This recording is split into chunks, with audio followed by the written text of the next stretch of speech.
All right, we're live. The very first live broadcast of 2026, January 6th. Patrick with you today. Hope you guys are all having a wonderful day. I hope you all had a wonderful break, that you've come back energized. You are ready to hit the ground running in 2026. You absolutely can't wait. And I'm certainly fired up. I'm fired up to be going live because do you know what one of the most successful marketing techniques and tactics is going to be in 2026 in an age when AI is absolutely faking everything imaginable and taking over everything? Live broadcasts. You want to know why? Because you can't fake being this ugly. Okay. The live broadcast is just a tremendous, tremendous marketing technique tactic. So, had a great downtime, had a great break, had a chance to reflect on things, had a chance to go further and further and further down the AI rabbit hole, which I've been wanting to do recently, and threw together a little presentation to dust off the dust, I guess, or work off the cobwebs of not going live for a couple of weeks and enjoying a break. And so, what I want to present today is how to stand out in 2026. Okay. You're an artist, you're a photographer, you're looking at this particular year and you want to do better than you did in 2025. And the good news is that you don't need to dominate the world. All you really have to do is you do better than you did in 2025. The only competition you have is your business and what that looked like in 2025, right? So I want to talk about how to stand out as an artist in 2026. Okay. How to stand out as a photographer, how to get noticed, how to get attention, how to actually grow your business in 2026. And especially under the backdrop of what is coming in terms of AI. And I think some of you guys have heard of AI and you've not played around with it. And some of you are now using it as a daily driver. And some of you are enthusiasts and you're using it on a regular basis. And maybe some of you are like me, where you're so far down the AI rabbit hole, you don't know which direction is up anymore. The good news in all of this is I'm seeing a tremendous, tremendous pendulum that is coming, and it is going to swing back, and it is going to swing back in the direction of the creator. So I saw this article, and it's by, I don't know who this gal is, Lulu Cheng Reserve, and it's basically all about standing out in 2026, right? And if I click on it, I'll just show you what it looks like. It's on Twitter. You can find it. I definitely think you should read it. Standing out in 2026. Everything is fake now. Fake content by fake influencers with fake engagement from fake followers launching fake products with fake testimonials. A Potemkin village on a global scale, a glossy facade popped up by heaps and heaps of beige slop. Timu for content. And really, what she's doing here, what she's going on to say is anyone that's like really, really down the rabbit hole in AI sees what's coming, where this is all about to go. Okay. And it's all moving so fast. You know, the amount of fake stuff out there, you can't tell what's real anymore. And this is only going to get so exacerbated in this year, 2026, as all of this stuff is moving at a million miles an hour. And you're probably sitting there as an artist or a photographer and you're like, okay, what does this mean for me? This is sort of terrifying. I know some people are using AI to generate art already. I already don't like that. Where am I going to land? What am I going to do? What is this all going to look like? Right. And the key takeaways from her article and her position, which I'm strongly, strongly believing in now, is that as a result of this AI generated everything, AI's talking to other AIs, the level of fatigue for AI that's coming is going to be extreme. It is a shiny object right now. And yes, people really like it. Yes, people are flocking to it and all of that. But it is essentially just a shiny, or it's not a shiny object.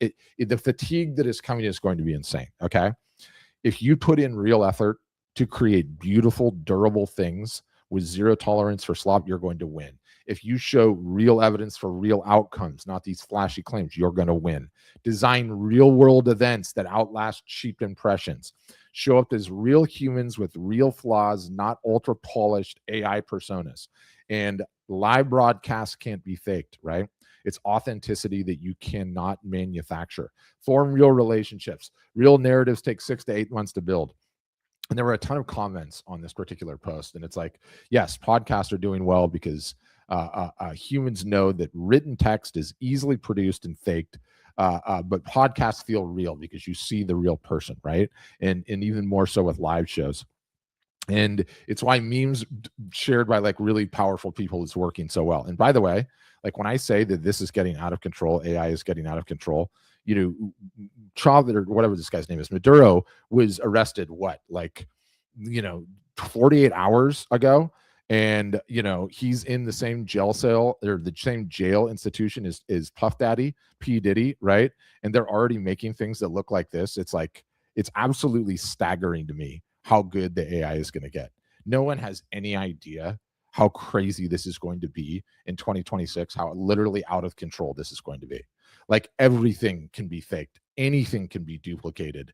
And the point that this whole article is making, and yes, I think that's hilarious. The point that that whole article is making, and like everything that I'm attempting to show with this, is that I believe that the backlash that's coming is going to be so extreme that authenticity like is going to win. Brand equity, if you like. Basically, people are going to be driven to what is real, what is created by real humans, what you can prove is the real thing, right? And this person left a comment: AI will soon start talking to AI. Real creators will disperse from platforms and regroup in smaller social circles, something like Clubhouse or Discord, where bots really can't get in. Fakeness, and this is like such one of the great points, like fakeness, okay, used to require at least some effort. Now it's free, and effort is the new proof. This took time is the new. This is true and worthy of your time. Okay, this is actually where I believe everything's going. I believe that like this whole entire AI revolution, AI this, that, and the other, is going to end up being the single solitary greatest thing for you guys as creators we've ever seen. Because if you are a real creator that is putting real time, energy, and effort into things, that is going to become the new diamond. That is going to become the new most valuable thing that exists, because it's real and it's created by a real person and it took real effort, and it's not done by a machine and it's not done by a piece of software. I think the blowback on this is going to be absolutely serious. I loved this comment. It just feels like a throwback to 2014 when in person was serious for business people. Online was just a tool to keep in touch. This whole blowback against AI is coming. My position, and I'm going to be ranting about this all year, is that it uniquely positions creatives that are good at telling stories, okay, above and beyond absolutely everyone else out there. People are going to flock to the real. They're going to flock to things that were created by real human beings that I know are real human beings that I can verify that their story, that are absolutely able to articulate their story. Which brings me up to my second part of this rant, kicking off my first broadcast of 2026 here. That's my story, and I'm sticking to it. I saw this. I can't remember if I saw it on Instagram or Twitter. I found it on Twitter again. This is one of the greatest stories of all time. If you listen to any of the live broadcasts that I had in 2025, if you listen to any of the live broadcasts or podcasts or any of those things that I released in 2025, I kept banging the drum all year long. Story, story, story, story, story, story, story. Very few artists and photographers out there are telling their story. They're not who you are, what you do. It's just art, art, art, art, art, art, art, art, art. Photography, photography, photography, photography. Look at my photography. No one's telling stories. You've got to tell stories. The work is not enough. Unless you think that somehow that was any different last year, 10 years, 50 years, 100 years, 150 years ago, it's not. It's never been. And I saw this story on, like I said, I saw it on Instagram or Twitter, and it absolutely blew my mind. So if you are just stumbling through right now, you cannot leave until this ends, because you're not going to want to. This story will literally knock you out. Okay. It's a story about Van Gogh. And everyone knows the story about Van Gogh. Oh, he died penniless, and he didn't even get any recognition until he died, right? Until long after he died. But he was going to get no recognition at all without story. So I got to just play this. I'm going to make it full screen. I will take myself out. I'll refresh this thing and just prepare to have your mind blown if you have not seen this already, because it is so good. And it is going to be so encouraging and inspiring. Let me get it up.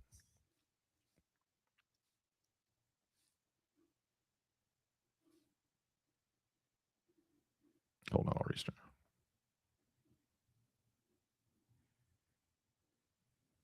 I can't hear it. Can you guys hear it? Can someone leave me a comment about whether or not you can hear the audio on this thing?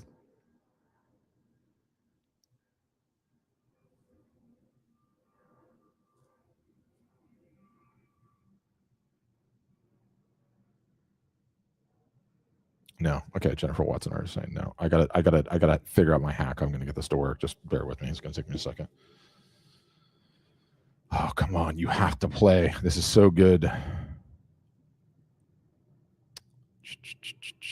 How can I make this? I have to be in.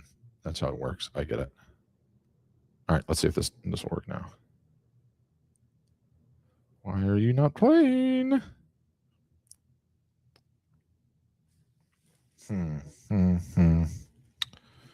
This is what happens with live broadcast, you guys. Sometimes it goes completely sideways. I got to see if I can fix this. I know what I got to do. Hold on. Ha ha ha. Bet you that does it. Stories you ever. This woman made Van Gogh's paintings go from $0 to $10 billion in value today. This is one of the best stories you'll ever hear. We all know Van Gogh couldn't sell his paintings and died poor. No one knows how those paintings actually became worth billions after he died. Johanna did it. She was the wife of Van Gogh's brother Theo. Theo and Johanna lived in Paris. Theo was an art dealer. He sent money to Vincent in the south so he could keep painting. And Vincent sent a new painting to his brother almost every day. He also sent letters describing chaos of his artistic life. Theo was supposed to sell the paintings, but nobody wanted them. A random painting of a bed, a cafe, people thought they were worthless. Then in 1819, Vincent suddenly died. 6 months later, Theo died too. So now Johanna is alone in Paris with a 1-year-old baby and hundreds of worthless Van Gogh paintings. She organizes exhibitions for months, begging people to buy them, but nobody cares. Desperate, Johanna sits at home one night and she remembers there is one more thing she completely forgot about. The letters. She starts reading hundreds of letters and discovers emotional stories of Vincent's life. And she realizes that every Vincent's painting has a story that no one knows about. So Johanna gets the idea that changes everything. She collects these letters and publishes them as a book. This book became an overnight sensation. Suddenly, everyone wanted to read about the wild, chaotic life of some artist named Vincent van Gogh. But more importantly, now everyone wanted to see his paintings, and their value explodes. Because now this is not just a painting of a bedroom. Because here, Vincent explains that this bed was the first thing he ever managed to buy for himself. A tiny symbol of stability in a life full of chaos. When you attach that story to the painting, its price goes from $0 to nearly $500 million today. And the sunflowers are a sad story. Vincent painted them as a surprise for his friend Paul Gauguin, the painter he admired most, hoping he would stay and work with him. But Gauguin left him alone, and it crushed Vincent. When you attach this story of hope and betrayal to the sunflowers, its price goes from $0 to $1.5 billion today. And the Starry Night, from the letters we learn that this is the view from the window of the mental hospital where Vincent stayed after cutting off his ear. He writes about staring out at 5 a.m., seeing a swirly sky as a symbol of how humanity twists in greed and sin. When we attach this final devastating story from his life to the Starry Night, it becomes the most valuable painting, from $0 to $2 billion today. Johanna proved the most important idea in marketing. A product becomes valuable when you attach the perfect story to it. The Van Gogh collection is now worth an estimated $10 billion. Johanna created the most successful marketing campaign in history. If she hadn't published these letters, Van Gogh's art would have rotted in a basement. He would have been forgotten forever. And then you realize there are thousands of great artists who never became famous because they didn't have their Johanna. I mean, how good is that? How good is that? Van Gogh would have been nothing without story. So my position as we look forward to 2026, how are you incorporating story in your work? How are you telling your unique story? How are you being a unique, real human being with flaws, not perfect, okay? Not super polished, not suited and booted and completely buttoned up 100% of the time. Story, authenticity, being real humans is what is going to absolutely win in 2026. And you've got an entire year to get your house in order.